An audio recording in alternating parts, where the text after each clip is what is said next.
IPL cricket தொடரை வெற்றியுடன் துவங்கிய பெங்களூரு அணி முதல் போட்டியில் 7 விக்கெட் வித்தியாசத்தில் கொல்கத்தா அணியை வீழ்த்திய ஆர்சிபி.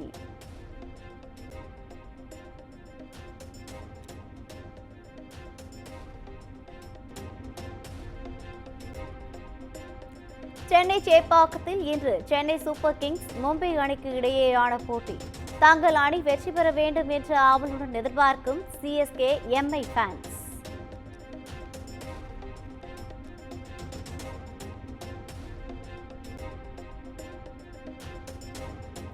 சென்னை சேப்பாக்கத்தில் இன்று கோலாகலமாக துவங்குகிறது சிஎஸ்கேயின் முதல் ஆட்டம்.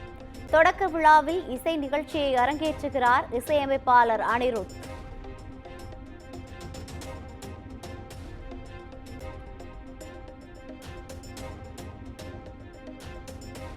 சென்னை மும்பை ஐபிஎல் போட்டியை காண செல்லும் பார்வையாளர்களுக்கு மாநகர பேருந்துகளில் பயணிக்க டிக்கெட் இலவசம்.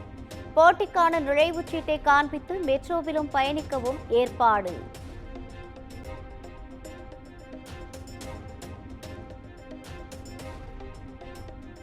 சென்னை கடற்கரை வேளச்சேரி வழித்தடத்தில் 3 சிறப்பு இரவு நேர மின்சார ரயில் சேவைகள் இயக்கம்.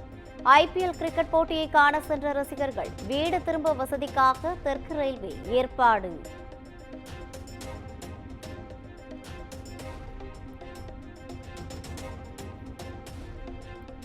ஐபிஎல் போட்டியையொட்டி சென்னை சேப்பாக்கத்தில் மாலை 5 மணி முதல் இரவு 11 மணி வரை போக்குவரத்து மாற்றம். பாஸ் வைத்திருப்பவர்கள் அவர்களுக்காக ஒதுக்கப்பட்ட இடத்தில் வாகனங்களை நிறுத்த போக்குவரத்து துறை அறிவுறுத்தல்.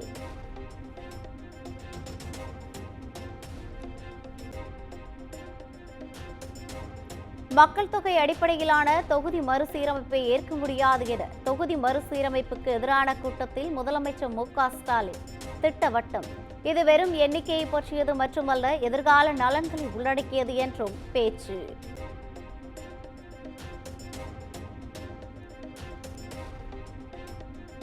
தொகுதிகளின் எண்ணிக்கையை குறைக்க அனுமதித்தால் சொந்த நாட்டில் அரசியல் அதிகாரம் இழந்த குடிமக்களாக மாறும் அபாயம் ஏற்படும்.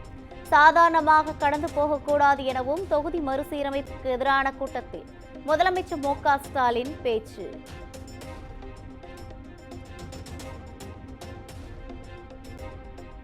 மாநில அரசுகளுடன் அவசியமான உரையாடலை மத்திய அரசு மேற்கொள்ள வேண்டும். பன்முகத்தன்மையே இந்தியாவின் பலமாக உள்ளதாகவும் கேரள முதலமைச்சர் பினராயி விஜயன் பேச்சு.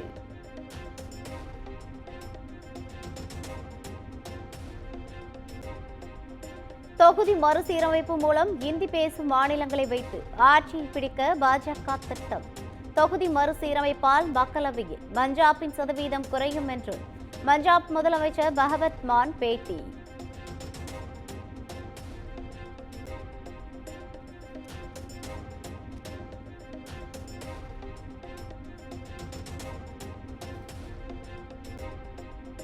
நியாயமான தொகுதி வரையறையை வலியுறுத்தி அடுத்த கூட்டம் ஹைதராபாத்தில் நடத்தப்படும்.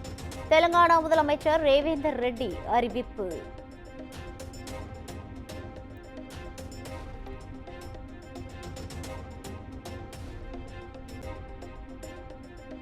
மும்மொழி கொள்கை எதிர்ப்பு, தொகுதி மறுவரையறை என திசை திருப்பும் முயற்சி. மத்திய நிதி அமைச்சர் நிர்மலா சீதாராமன் ஆதங்கம்.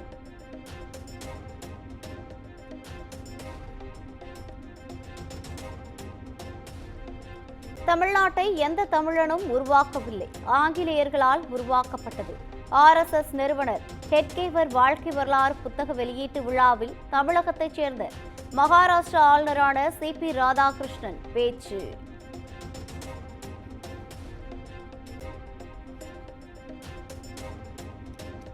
சென்னை சேப்பாக்கம் எழிலகம் வளாகத்தில் இன்று ஜாக்டோஜியோ அமைப்பினர் உண்ணாவிரதம். பழைய ஓய்வூதிய திட்டத்தினை நடைமுறைப்படுத்த வேண்டும் உள்ளிட்ட பல்வேறு கோரிக்கைகளை வலியுறுத்தி போராட்டம்.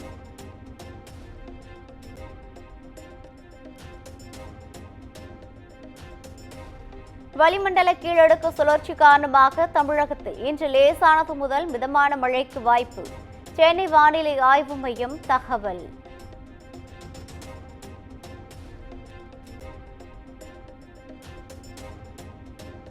தென் மாவட்டங்களில் கொட்டி தீர்த்த கனமழை, உஷ்ணம் தணிந்து உலுக்கிய குளிர்.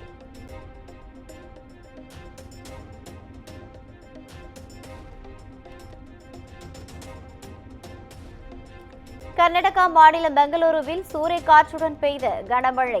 நகரின் பல பகுதிகளில் தண்ணீர் தேங்கியது.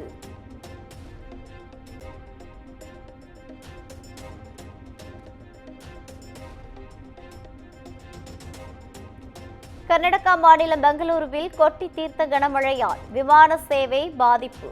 பெங்களூர் சென்ற 7 விமானங்கள் கோவைக்கு திருப்பிவிடப்பட்டன.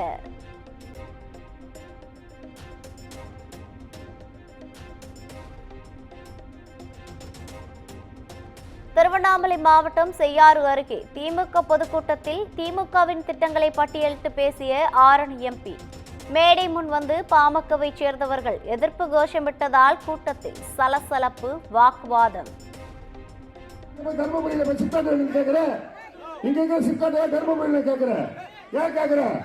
நீ ஒண்ணு புரிஞ்சுக்கணும், விவசாய நிலங்களை எடுக்கல.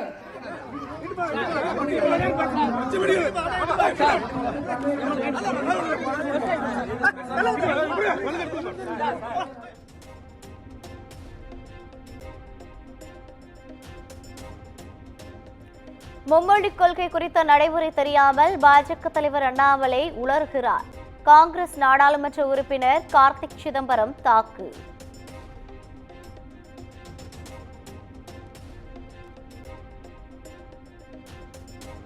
முல்லை பெரியாறு அணையின் பராமரிப்பு பணிகள் வழக்கம் போல் தொடரும். மத்திய கண்காணிப்பு குழு தலைவர் அனில் ஜெயின் திட்டவட்டம்.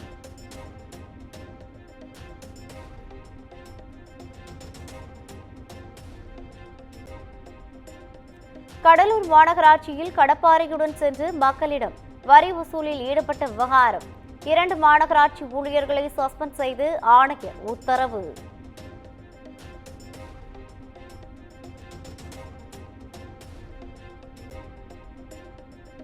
ரம்ஜான் பண்டிகைக்கு 7 நாட்களே உள்ள நிலையில் இஸ்லாமியர்கள் புத்தாடை வாங்க மும்முரம். திருப்பத்தூர் மாவட்டம் ஆம்பூர் கடை வீதியில் அலைமோதிய மக்கள் கூட்டம்.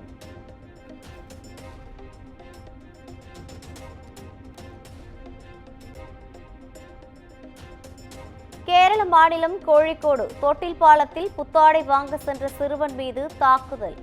தனக்கு பிடிக்காத ஆடையை எக்ஸ்சேஞ்ச் செய்ய சென்ற சிறுவனை கடை ஊழியர் தாக்கும் சிசிடிவி காட்சி.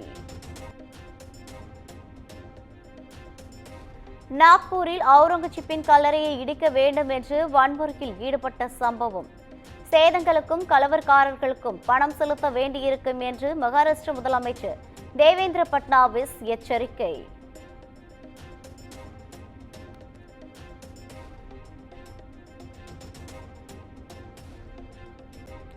மணிப்பூர் பார்டரில் சட்டவிரோத குடியேறியதாக சிறை வைக்கப்பட்ட மியான்மர் நாட்டைச் சேர்ந்த 27 பேரின் தண்டனை காலம் நிறைவு. இந்தோ மியான்மர் நட்புறவு வாயிலாக 37 பேரை மியான்மர் அதிகாரிகளிடம் ஒப்படைப்பு.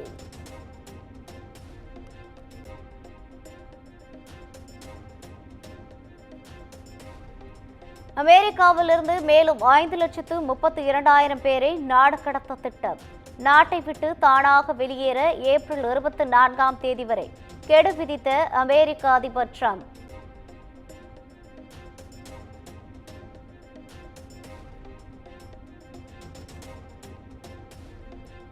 காசாவை தொடர்ந்து லெபனான் மீதும் இஸ்ரேல் மீண்டும் தாக்குதல். இஸ்ரேலும் லெபனானும் தங்களின் வாக்குறுதிகளில் உறுதியாக இருக்க வேண்டும் என ஐநா வலியுறுத்தல்.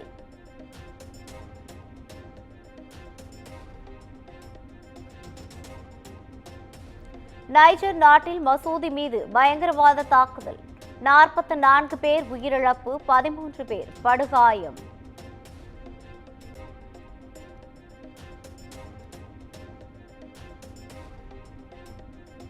சூடானில் கிளர்ச்சியாளர்களிடமிருந்து அதிபர் மாளிகையை மீட்ட ராணுவம். கிளர்ச்சியில் ஈடுபட்ட துணை ராணுவ படையினரில் பலர் கைது செய்யப்பட்டுள்ளதாக தகவல்.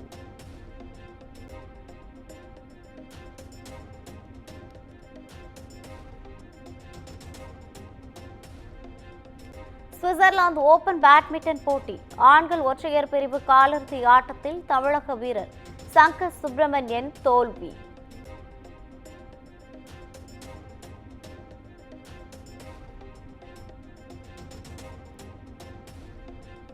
மியாமி ஓபன் சர்வதேச டென்னிஸ் தொடரில் மகளிர் ஒற்றையர் பிரிவில் அமெரிக்க வீராங்கனை ஜெசிகா பெகுலா இரண்டாவது சுற்றில் வெற்றி. இன்று நடைபெறும் மூன்றாவது சுற்று ஆட்டத்தில் ரஷ்யாவின் அன்னா காலின்ஸ்காயாவை எதிர்கொள்கிறார் ஜெசிகா பெகுலா.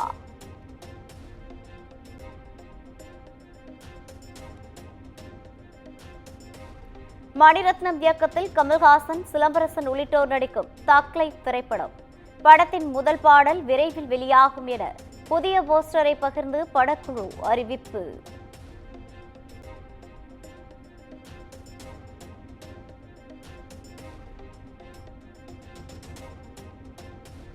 ஏஆர் முருகதாஸ் இயக்கத்தில் சல்மான் கான் நடித்துள்ள சிக்கந்தர் படத்தின் ட்ரெய்லர் இன்று வெளியாகிறது. ரம்ஜான் ஸ்பெஷலாக வரும் 30ஆம் தேதி படம் ரிலீஸ்.